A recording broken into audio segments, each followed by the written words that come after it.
Good news today. This morning we learned the economy created 336,000 jobs in September alone. That means since I've taken office, we've created 13.9 million new jobs. You heard me say it before, I'm going to keep saying it. My dad had an expression. He said, Joey, a job's about a lot more than a paycheck. It's about your dignity. It's about respect. It's about being able to look your kid in the eye and say, honey, it's going to be okay, and mean it. Well, 336,000 more Americans, if they have children, can say that to their children and mean it. The unemployment rate has stayed below 4% for 20 months in a row, the longest stretch in 50 years. We've achieved a 70-year low in unemployment rate for women, record lows in unemployment for African Americans and Hispanic workers, and people with disabilities, folks who have been left behind in previous recoveries and left behind for too long. We have the highest share of working-age Americans in the workforce in 20 years. And it's no accident. It's Bidenomics. We're growing the economy from the middle out, the bottom up, not the top down. And inflation is coming down at the same time. It's down 60% since last summer. Core inflation was just 2.2% over the past 3 months. And now we have the lowest inflation of any major economy in the world. Today, we're celebrating National Manufacturing Day. We didn't name it that. It was already National Manufacturing Day, but it seems appropriate. I can think of no better way to mark the occasion than to thank the 13 million Americans who are in manufacturing jobs as we speak. They're restoring our pride, making things in America. And today, I want to highlight that of those 13 million manufacturing jobs, 815,000 of those jobs were created since I took office, twice as many as the previous administration. And report what we learned earlier this week, that spending on construction for new factories being built to generate more economic growth and jobs hit an all-time high last month. Folks, Bidenomics is about investing in America and investing in American workers. And businesses are investing more in manufacturing than ever before, and are bringing the supply chains home. Before the pandemic, supply chains was a phrase most people didn't even associate with, didn't think much about. But today, after a few delays in availability of parts and products everyone has known about, they know why it's so important. My economic plan is bringing supply chains home and investing in industries of the future so we can make things in America again with American workers. We're creating good jobs in communities all across the country, including in places that have been left behind for the last, in some cases, 20 years. Because the factories they used to work at for years and years shut down, leaving them with no options, no jobs in that community, all over the Midwest and all over the Northeast. That under Bidenomics, you won't have to leave home now to get a good job. I don't know how many times I heard and out on the road people saying, my kid came up to me, got a decent education in the state, came up to me and said, Mom, I got to leave. No jobs. No jobs. Well, you're going to be able to find a good job close to home more and more all across America. We're also making sure the jobs we're creating offer workers a free and fair right, if they choose, to join a union, to form a union. Bidenomics is leading the surge in unionized workers exercising their collective bargaining rights. For example, our clean school bus program under the bipartisan infrastructure law is replacing dirty diesel buses with clean electric buses so children getting on and off those buses can breathe clean air, not diesel fuel. We're encouraging the companies building those buses to allow their employees to unionize if the employees choose. And it's working.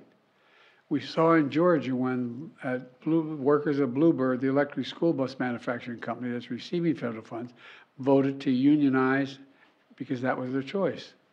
The Treasury Department laid out recently in a major report that unions and collective bargaining are good for the economy overall. They help raise wages not only for the workers in that factory, but for everyone, whether or not they're a union, whether or not you belong to a union. And they also increase,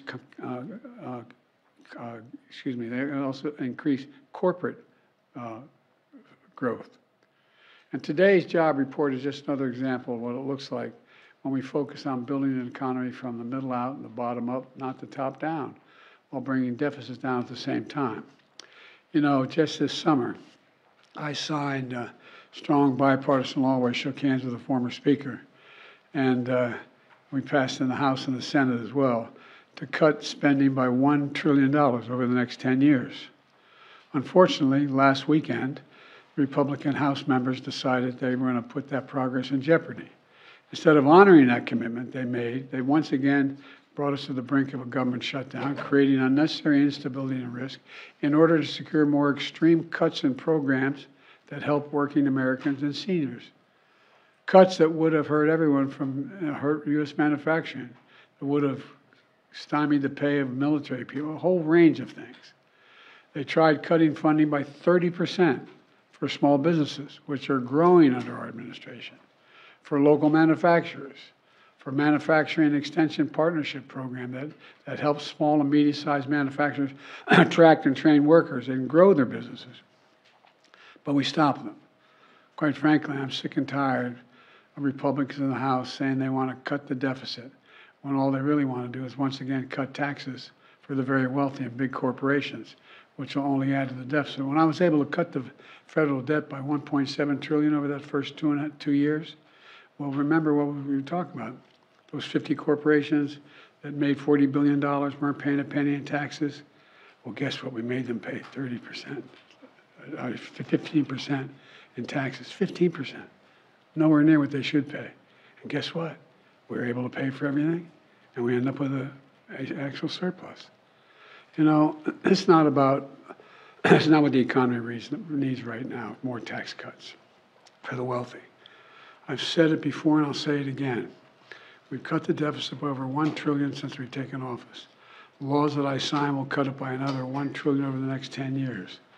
And my budget would cut it by another $2.5 trillion over 10 years. Here's the deal. The federal debt went up by 50% under my predecessor, in part because he passed a $2 trillion tax cut overwhelmingly skewed to the very wealthy and large corporations. I believe we should be reducing the deficit by making sure that the wealthy and large corporations just pay their fair share. I'm not going to pay 90%. Just pay their fair share.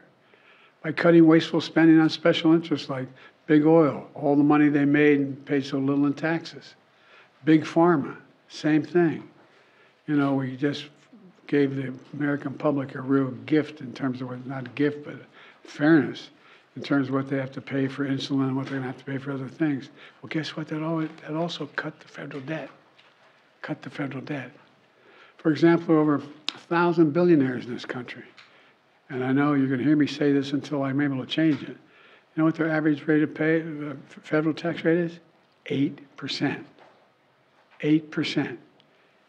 I think you should be able to be a trillionaire, a billionaire, a zillionaire if you want, but pay your taxes for God's sake. Pay some fair, something approaching a fair tax. That's less than a teacher or a firefighter or a cop pays in their taxes. It's just wrong. Look, House Republicans shouldn't put us back in a crisis mode again. We have only 40 days for Congress to get back to work. They're on the same House Republicans on recess now, to fund the government, avoid a shutdown, and protect the tremendous gains American workers have made over the past 2.5 years. Shutdown would mean troops don't get paid. Air traffic controllers wouldn't get paid. There'd be all kinds of problems at airports. Loans to small businesses would be delayed, and closing some of them. It's time to stop fooling around. House Republicans, it's time for you to do your job. Continue our progress, growing the economy, investing in America, investing in the American people. So let's get to work for the American people. They're waiting and they're watching. We got to get to work. Thank you all very much. Mr. President, what are the prospects for a meeting between you and President Xi of China in San Francisco next month? There has been no such meeting set up, but it is a possibility. Mr. President, former President Trump endorsed Congressman Jim Jordan for House Speaker. Could you see yourself working with Congressman Jordan if he is the next Speaker? And do you have any concerns about who might fill that position? Look, whomever the House Speaker is, I'm going to try to work with. They control half the Congress. And I'm going to try to work with them. There's some people I imagine it's going to be easier to work with than others, but whoever the speaker is, I'll try to work with. Mr. President, can you be specific about what you did to try to reappropriate those border funds, especially when Democrats controlled both chambers of Congress? The wall thing? Is that what you're talking about? Yes, sir. Yeah, they passed. Well, I was told that I had no choice, that Congress passes legislation to build something, whether it's an aircraft carrier, a wall, or provide for a tax cut. I can't say I don't like it, I'm not going to do it if it hadn't been vetoed, if it's a law. You said that you tried to reappropriate the funds, so. Yes, we tried to ask the Congress to consider changing the law to reappropriate, say, don't use it for other purposes. Give me more border agents. Give me more technical capabilities to detect fentanyl and the like. That's what I wanted to do. Mr. President, you started your remarks here today by saying it was good news today with the economic report. Why do you think most people still don't feel positive or feel good news about the economy? Well, first of all, you just heard the news today, too. They haven't heard it. I think the people, those 300+ thousand people who got jobs, feel better about the economy. Look, I got to choose my words here. You all are not the happiest people in the world. What you report, and I mean it sincerely. It gets you get more legs when you're reporting something that's negative. I don't mean you're picking on me, or I'm just the nature of things. You turn on the television, and there's not a whole lot about boy saves dog as he swims in the lake, to say, it's about, somebody pushed the dog in the lake. I mean, I get it, but